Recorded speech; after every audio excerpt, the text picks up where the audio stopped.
The last thing that I want to talk about is group in this conversation about groups are formal groups. Remember, as we've been talking about this, I've said that these groups don't have to be formal. They don't have to be rigid in their structure. You don't need a membership list, for instance. But there is a point at which groups become large enough, for instance, or purposeful enough, for instance, that they're very formalized. Even your family has a family name that is, written in places on your birth certificate, on your social security card, on your enrollment transcript at college, whatever.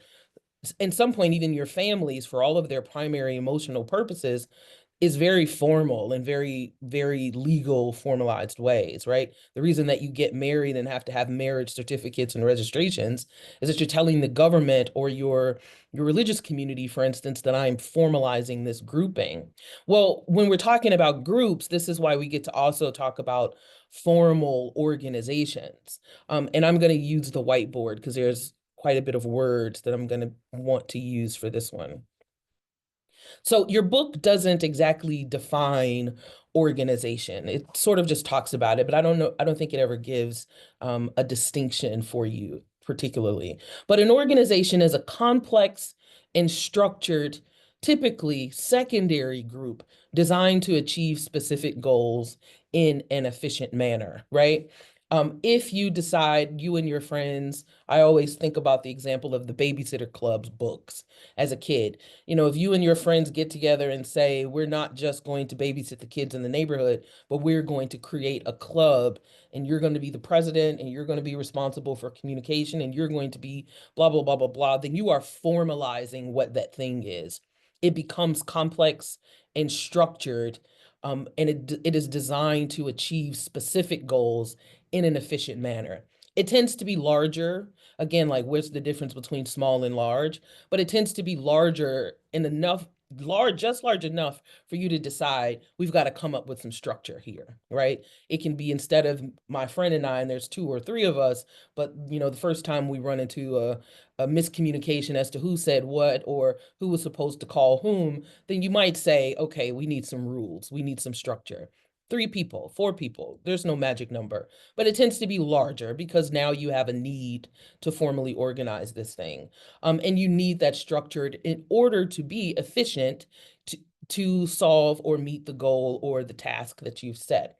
It can be formalized in this very written way.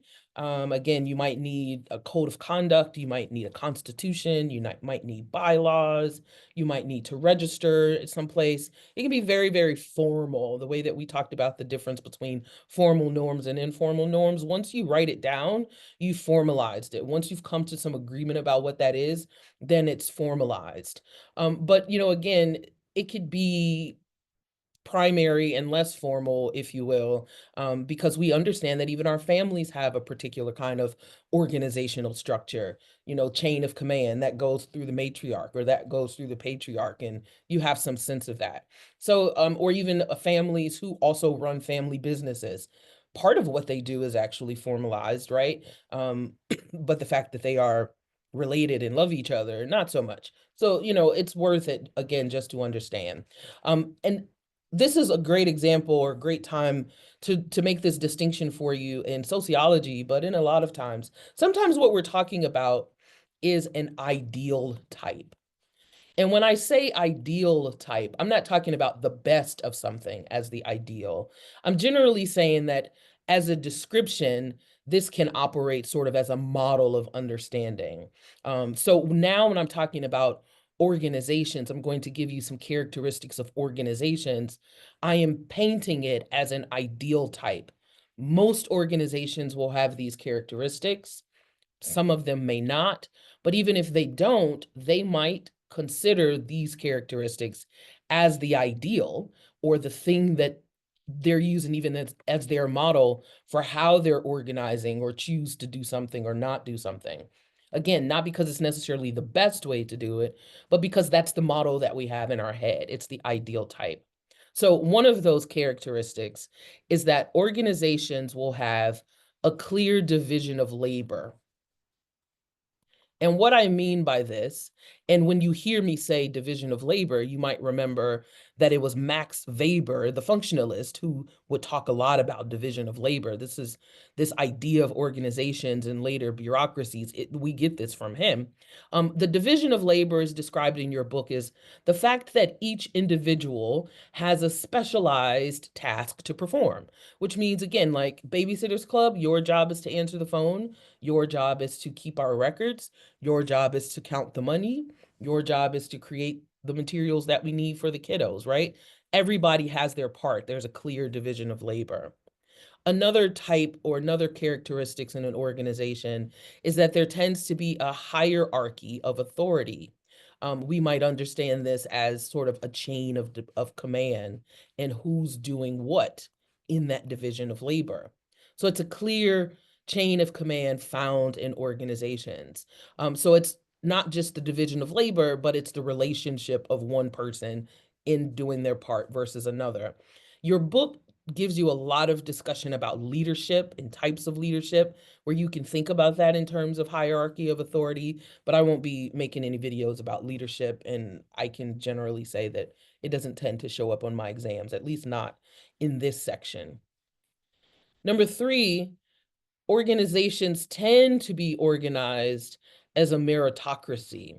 And what that means, again, is you will likely be assigned to your specialized part in that division of labor based on the thing that you're most qualified for. A meritocracy refers to an organization where membership and advancement is based on merit, sort of proven and documented skill sets or talents. You might be the person responsible for communication because you write the best. You might be the person who makes the flyers because you're the most creative or artistic. You might be the person to be the treasurer because you're the one with an extra bank account that you don't use and you can use right now to collect the money and keep the money. Whatever. It's stuff that you have, skills that you have, talents that you have, or just whatever the reason is. It was your idea, so maybe you get to be president.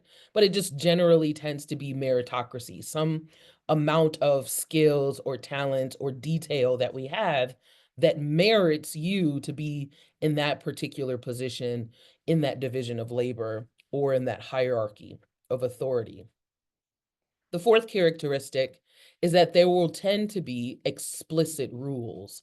Again, at the point where your grouping becomes um, complicated or maybe even large enough or maybe even specific about what your tasks are, where you say, we've got to come up with a set of rules about how we're going to do this, a set of expectations, some policies, some procedures, a protocol. The explicit set of rules are the types of rules that are outlined, recorded, and standardized. It is explicit, it's written, it's recorded, it's standard. It tells us about the divisions that are there and the divisions that are necessary. And I think that's really important when you, again, think about this as an ideal type. It might be three of us, so we may have president, secretary, and treasurer.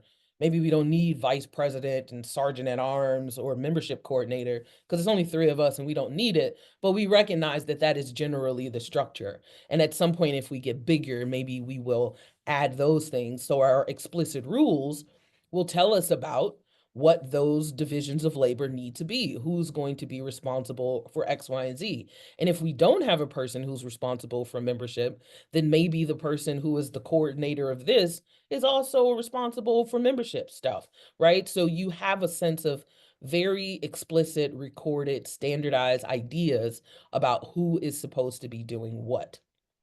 And it's very clear, usually, too, in that case, about the rules and qualifications that allow it to be a meritocracy. How do you know who gets to be in which of these rules or which of these divisions of labor and who gets to be in the position of authority? Well, you tend to find that in your rules, your bylaws, your constitution, your general membership agreements, that kind of thing. One of the fifth characteristic of the organization is this characteristic of impersonality. And the reason why you tend to get this amount of impersonality, and think about that distinction that we've made before between primary and secondary, is because when you've got an organization that has become formal, you get the removal of personal feelings, or you need there to be a removal of personal feelings from the situation, often in a professional situation, but very specifically so that you can focus on what the task is, focus on what the goal is. Of course, there's opportunities, or often there's opportunities to put in your personal opinion or your personal feelings about things, but the goal at hand has to come first. The task that needs to be done has to come first. Again, think about that distinction we've made between primary groups and secondary groups. A secondary group is instrumental and goal focused and task oriented. So when you have formalized this organization in such a way that it is typically secondary, and even if you've got the family, your primary group needing to say, we got to get organized here, and you have to form some sort of instrumental process, then you often will say, hey, family, I know that we're all personally involved here, but we've got a task to do. We've got a goal to do. So we need to get a little bit impersonal about the task that's at hand, right? So even when you organize as a primary group, or with a group of people who are in your primary group, you figure out, I've got to separate that out. We need a characteristic of impersonality so that we can focus on the goal. We need to be way more instrumental than we are expressive, right? So you got a clear division of labor, a hierarchy of authority. It's typically a meritocracy. The rules are explicit, and it tends to be impersonal. This is an ideal type of an organization. When you have an organization that has done all of this, or has created all of this, and usually when they're pretty big, this is when we tend to call organizations bureaucracies. And again, we get this word, or we get this organization, from Max Weber. A bureaucracy is a formal organization characterized by a hierarchy of authority, a clear division of labor, explicit rules, and impersonality. That's the definition that your book gives, right? It tends to be much more stable as an organization. It's much less personal. The focus is on the rules and the policies, and on the communication, on who does what, because everybody plays their own part. And sometimes when we think about bureaucracy, sometimes we think about it in this bad word kind of way. We tend to have these negative connotations about bureaucracies, because when we interact with bureaucracies, it feels like they don't see me. It's too impersonal. I'm a person and I need something, and they're telling me what the rules are. I'm a person and I need something, and they're telling me what their policies are. Or I can't get this person to communicate with that person, even if they work in the same organization, because this person is talking about paperwork and this person is talking about a phone call, and the left hand is not talking to the right hand. Well, that's because while they're doing their jobs, they have very clear divisions of labor. And at the people who are part of that bureaucracy knows not to sort of murky up those roles, right? Sometimes what happens in these bureaucracies, and we've talked about this when we were talking about sort of the problem of efficiency, or logic and efficiency, sometimes what gets lost is the big picture, because the bureaucracy gets so focused on what their goal is, or what their task is, that they lose the big picture. As a very elementary example, think about the bureaucracy of the medical establishment, the hospital, for instance. You've got all kinds of divisions of labor and hierarchy of authority, right? And clearly a whole lot of meritocracy rules as to who can be a doctor, or who can be a nurse, and who's the social worker, and who's responsible for X, Y, and Z. But it is the worst place where you want to feel like this thing is impersonal. And people often feel like, I don't like to go to hospitals because they don't see me anymore. They treat me just like a number instead of like a patient, or instead of like a person. And sometimes they feel like medical facilities are not caring enough. They don't really care about me. They don't really care about taking care of my needs. And it's not that they don't, it's because that sometimes their ability to be efficient, to take care of what their things are, makes them sometimes so goal oriented that they may individually forget to pay attention to the person in front of them. And when I talk about my corniness or my love for sociology, this idea of bureaucracies is one of the places that it really, really hits for me because we are individuals in society and we deal with institutions all the time. We deal with bureaucracies all the time, and we really want to badmouth the bureaucracy, right?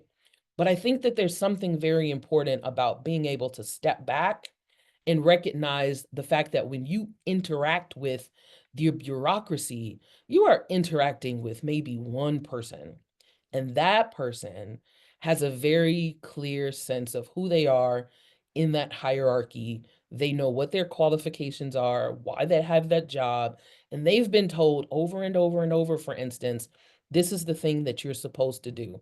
You're not supposed to be doing that because somebody else is supposed to be doing that. You're not in the position to do that because somebody else is supposed to be doing that. And I know that you want to take care of everybody that's here, but in order for us to be able to do our job as an organization, we can't deal with everybody's individual problems. We have to sort of just make sure that they get what they need. When you are on the receiving end of that, it can be very tough because you feel like you're dealing with a thing that doesn't see you, that doesn't care about you. And it sometimes creates this very hard conflict when you're dealing with the person sort of in front of you because you feel like they're not paying attention to you anymore. They're just sort of, just focus on their job. They're not even listening. But that's a very difficult situation to be in. Think about that thing that we said a long time ago about role strain or role conflict.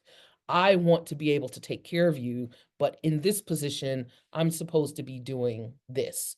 I am inside my structure. I'm conforming to whatever my group expectations are in my division of labor, what my qualifications are. And in some cases, I can't be personal because there's 15 people in the line behind you, and I also have to deal with them. And I know what my chain of command is. I can't talk to you. I probably got to pass you off to my supervisor. I just feel like having some understanding of that is very useful in our everyday lives because it isn't personal, although it tends to have personal effects. So I get it. I am also in the world and I am very bothered by bad customer service experiences, for instance.